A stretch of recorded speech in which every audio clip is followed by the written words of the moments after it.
Dementia হয়েছে কিনা বুঝবেন কী করে? 5টা পয়েন্ট মনে রাখবেন, যেটাতে আপনি অ্যাসেস করতে পারবেন আপনার বাড়ির যারা বয়স্ক কেউ আছেন তাদের ডিমেনশিয়া হচ্ছে কিনা, তাহলে আপনার বুঝতে সুবিধা হবে।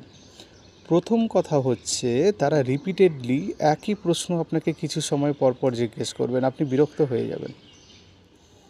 2 নম্বর, কোনো জিনিস কোথাও হয়তো একটা পার্টিকুলার জায়গায় থাকে, মনে করেন সেলফে থাকে কোনো একটা জিনিস, সেই জিনিসটা তারা অন্য জায়গায় রাখেন, ভুলে যান আগে কোথায় রাখা ছিল বা কোথায় রাখতে হবে সেটাকে।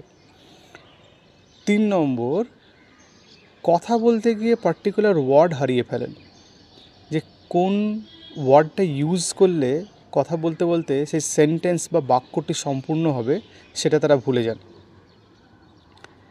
4 নম্বর, তাদের একটা বিহেভিয়ারাল চেঞ্জেস হয়, অ্যাংজাইটি হতে পারে, ডিপ্রেশন হতে পারে। এটা খুব ইম্পর্টেন্ট যে তাদের একটা চেঞ্জেস হলো, বোঝা যাচ্ছে না কেন উদ্বিগ্নতা হচ্ছে, বোঝা যাচ্ছে না কেন অবসাদ হচ্ছেন তারা। আর 5 নম্বর হচ্ছে, তারা মাস, বছর বা কোন ঋতু চলছে এখন, শীতকাল না গ্রীষ্মকাল, কোন মাস, সেটাও ঠিকঠাক মনে করতে পারেন না। এই 5টা পয়েন্ট যদি আপনি মনে রাখতে পারেন, তাহলে আপনাদের বাড়িতে আপনার পরিচিত কারো যদি ডিমেনশিয়া হয় তাহলে আপনার বুঝতে সুবিধা হবে।